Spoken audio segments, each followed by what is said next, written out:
আজকের ভিডিওতে শিখবো আমরা কনসোলিডেশন এরিয়া কি, কনসোলিডেশন এরিয়া কীভাবে চিনব, এর আসলে কাজটা কি। যারা স্মার্ট মানি কনসেপ্ট শিখতেছেন তাদের জন্য এই ভিডিওটা খুবই গুরুত্বপূর্ণ। এসএমসির 1 থেকে 10 পর্যন্ত টোটাল 10টি ক্লাস আপলোড করা হয়ে গেছে। যারা এখনও দেখেন নাই তারা আমার প্লেলিস্ট থেকে দেখে আসতে পারেন। আপনি যদি আমার ইউটিউব চ্যানেলে নতুন হয়ে থাকেন, আমার ইউটিউব চ্যানেলটিকে সাবস্ক্রাইব, লাইক এবং কমেন্ট করে পাশে থাকবেন। আপনার একটি সাবস্ক্রাইব ও কমেন্ট আমার জন্য অনেক অনুপ্রেরণা। আপনারা যদি সরাসরি আমার সাথে যোগাযোগ করতে চান, ডিসক্রিপশন বক্সে টেলিগ্রাম লিঙ্ক দেওয়া আছে, সেখানে ক্লিক করে যোগাযোগ করতে পারেন। তো চলুন শুরু করা যাক আজকের ক্লাস। এইখানে দেখতে পাচ্ছেন একটি কনসোলিডেশন এরিয়ার ডায়াগ্রাম। এই ডায়াগ্রামের মাধ্যমে আমরা কীভাবে কনসোলিডেশন এরিয়াগুলোকে আইডেন্টিফাই করব সেটাই বোঝানো হয়েছে। কনসোলিডেশন এরিয়া চিনার উপায় হচ্ছে মার্কেটটা সাপোর্ট এবং রেজিস্ট্যান্সের মধ্যে বারবার বাউন্স করে এবং ইকুয়াল হাই এবং ইকুয়াল লো তৈরি করে। তো ইকুয়াল হাই এবং ইকুয়াল লো এসএমসির ক্ষেত্রে অনেক বেশি ইম্পর্ট্যান্ট একটি পার্ট। তো যখন মার্কেট একই জায়গার মধ্যে মুভ করে তখনই মূলত হচ্ছে ইকুয়াল হাই এবং ইকুয়াল লো করে। কনসোলিডেশন এরিয়া হতে হলে 3টে স্টেপ প্রয়োজন, 1, 2, 3। 3বার মিনিমাম রেজিস্ট্যান্সে টাচ করতে হবে, তখনই মূলত হচ্ছে কনসোলিডেশন এরিয়া গণ্য করা হবে। 1 আর 2 দিয়ে কখনও কনসোলিডেশন এরিয়া হয় না। সেক্ষেত্রে আমাদের খেয়াল করতে হবে 3বার রেজিস্ট্যান্সে টাচ করছে কিনা বা সাপোর্টে 3বার টাচ করছে কিনা। কনসোলিডেশনের মূলত কাজটা কি? কনসোলিডেশনের মূলত কাজটা হচ্ছে এখানে লিকুইডিটি জমায়। আসলে এখন বলতে পারেন ভাই লিকুইডিটি কি? লিকুইডিটি হচ্ছে অনেকেই সাপোর্ট এবং রেজিস্ট্যান্সে ট্রেড করে থাকে।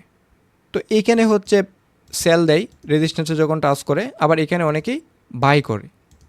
তো মূলত সেল এবং বাই যখন করা হয় তখন মার্কেটে অনেক সময় দেখা যায় বাই স্টপ নিয়েও সেল স্টপে উপরে যাওয়ার পরে মার্কেট উপর থেকে ডাউন হয়ে যায়। এটাই মূলত হচ্ছে লিকুইডিটি। যারা আসলে এখান থেকে বাই সেল করতেছে তাদের আর কি স্টপগুলো হার্ন করে মার্কেট উপর থেকে ডাউন হয়। তো এই হচ্ছে লিকুইডিটি। মূলত আমরা যারা ব্রোকার হাউসে কাজ করে থাকি সবাই রিটেল ট্রেডার, কিন্তু এই রিটেল ট্রেডারের মধ্যে একটু স্মার্টভাবে কাজ করতে হলে সেটা হচ্ছে স্মার্ট মানি কনসেপ্ট। এন্ট্রির ক্রাইটেরিয়া অনুযায়ী একটি ডায়াগ্রাম দেখিয়ে দিই আপনাদের। তো এখানে দেখতে পাচ্ছেন একটি এন্ট্রির ক্রাইটেরিয়া। এটা হচ্ছে মার্কেটের কিভাবে স্টপ হার্ন করে মার্কেট নিচের দিকে নেমে যায়। ধরেন হচ্ছে মার্কেটটা একটি ডাউন ট্রেন্ডে আছে, ইন্ডোসমেন্ট নিয়ে স্ট্রাকচার শিফট বস করে যখন মার্কেট এক জায়গায় ইকুয়াল হাই এবং ইকুয়াল লো করতেছে। ইকুয়াল হাই কোনটা? এটা হচ্ছে ইকুয়াল হাই আর এটা হচ্ছে ইকুয়াল লো, মানে একই জায়গার মধ্যে রেজিস্ট্যান্সে বারবার বাউন্স খাইতেছে। পরবর্তীতে উপরে একটা অর্ডার ব্লক বা পয়েন্ট অফ ইন্টারেস্ট বা সাপ্লাই ডিমান্ড বা পই, এখান থেকে মার্কেটটা পুশ ডাউন। স্মার্ট ট্রেডার যারা আছে তারা মূলত হচ্ছে এই জায়গার মধ্যে সেল করবে। যারা মূলত হচ্ছে সাপোর্ট এবং রেজিস্ট্যান্সে ট্রেড করে তারা মূলত এই পয়েন্টগুলোর মধ্যে ধরা খেয়ে যাবে। এটাই মূলত হচ্ছে একটা মার্কেটের ভিত্তি। ঠিক এটা যদি আমরা উল্টায় দেখিয়ে দেই, একই সিস্টেম মার্কেটের আপ ট্রেন্ডের দিকে আছে, ইন্ডোসমেন্ট নিয়ে স্ট্রাকচার শিফট বস করছে এবং এটা যদি মার্কেটে আবার এখানে ইকুয়াল হাই এবং ইকুয়াল লো করে, যেমন এটা হচ্ছে ইকুয়াল লো আর এটা হচ্ছে ইকুয়াল হাই, তখন এই জায়গাটা অ্যাভয়েড করে আমরা পিছন দিকে দেখব হচ্ছে যে কোথায় পয়েন্ট অফ ইন্টারেস্ট আছে সেগুলো আইডেন্টিফাই করার।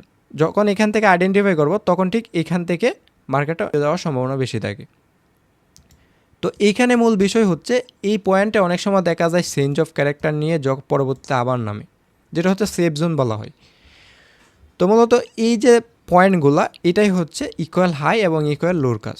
তো অনেক সময় দেখা যায় ইকুয়াল লো আর ইকুয়াল হাইয়ের ক্ষেত্রে শুধু এইটার কাজ না, অনেক সময় দেখা যায় যখন মার্কেট একই জায়গায় থাকে এবং একদিকে মুভ করতে থাকে, সেটাও হচ্ছে যার সাপোর্ট রেজিস্ট্যান্সগুলোকে ম্যানিপুলেট করে। আবার অনেক সময় দেখা যায় যে মার্কেট নিচ দিকে আইসা একদিকে টানতে থাকে, সেটাও কিন্তু তখন পরবর্তীতে এখানে ইন্ডোসমেন্ট দেখে প্রফিট করা সম্ভব। কিন্তু এটা বুঝতে হবে। এখানে আরেকটা বিষয় হচ্ছে যখন মার্কেটের ইকুয়াল হাই এবং ইকুয়াল লো তৈরি করে, প্রায় সময় দেখা যায় যে লাস্টের যে হাইটা তৈরি করে তখন সেটা ম্যানিপুলেট করে উপরের দিকে। পরবর্তীতে এখান থেকে যারা সেশনে ট্রেড করে থাকেন এশিয়া বা লন্ডন বা নিউ ইয়র্কে, তাদের জন্য এটা একটা প্লাস পয়েন্ট হয়ে যায়। এই ফুল এসএমসি ক্লাসটা শেষ করলে আপনাদের খুব সহজভাবে বুঝতে পারবেন এই বিষয়গুলো।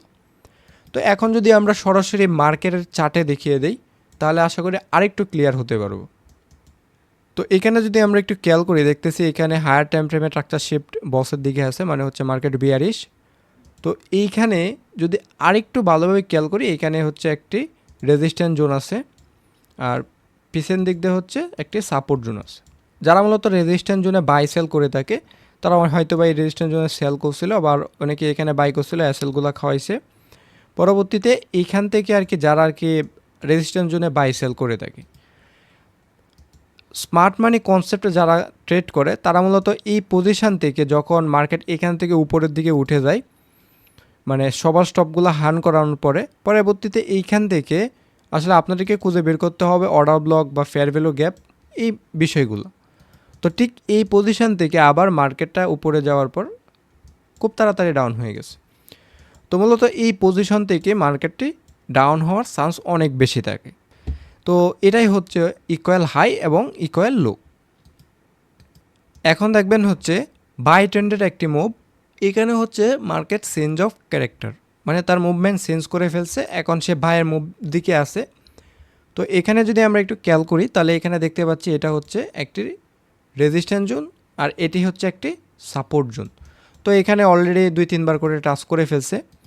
করার পর আমরা যদি একটু খেয়াল করি এটা হচ্ছে ইকুয়াল হাই আর এটা হচ্ছে ইকুয়াল লো। তো ইকুয়াল হাই এবং ইকুয়াল লো করছে অনেকের এখান থেকে আবারও স্টপ লস, যারা আসলে সাপোর্ট রেজিস্ট্যান্সে বাই করে তাদের এখান থেকে অলরেডি স্টপগুলো হার্ন করায় ফেলছে। তো মূলত যখন এখান থেকে স্টপগুলো হার্ন করায় ফেলে পরবর্তীতে আমাদের দেখতে হবে নিজ দিকে অর্ডার ব্লক কোথায় আছে। তো অর্ডার ব্লক হচ্ছে এখানে একটি অর্ডার ব্লক আছে এই পজিশানে। তো ঠিক এখান থেকে অর্ডার ব্লকে আসার পরে মার্কেট একদম উপরের দিকে টান। তো মূল বিষয় হচ্ছে এটা একটি লিকুইডিটি হিসাবে কাজ করে, মানে লিকুইডিটি জোন হিসাবে কাজ করে। তো এই হচ্ছে ব্যাপার। অনেকে আবার এখান থেকে এন্ট্রি ডিরেক্ট এন্ট্রি মেরে দেয়, বা অনেকে হচ্ছে আবার কনফার্মেশনেও এন্ট্রি দিয়ে থাকে। এটা হচ্ছে পুরোটা হচ্ছে নিজের উপর। কিন্তু আজকের যে বিষয়টা সেটা হচ্ছে কনসোলিডেশন এরিয়াগুলো কীভাবে চিনতে পারছি এবং কনসোলিডেশনে কীভাবে ম্যানিপুলেট করে আবার মার্কেট তার মুভ দেয়, সেই বিষয়গুলো আজকে আইডেন্টিফাই করে দেখাইলাম। যখন পুরোপুরি এসএমসি ক্লাসগুলো শেষ করে ফেলবেন পুরো সিরিজটা, তখন লিকুইডিটিগুলো ধরতেও খুব সহজ হবে। যখন trend line, consolidation, liquidity, equal high, এই সবগুলো বিষয় যখন শিখে যাবেন তখন আপনি সহজে মার্কেটটা পড়তে পারবেন।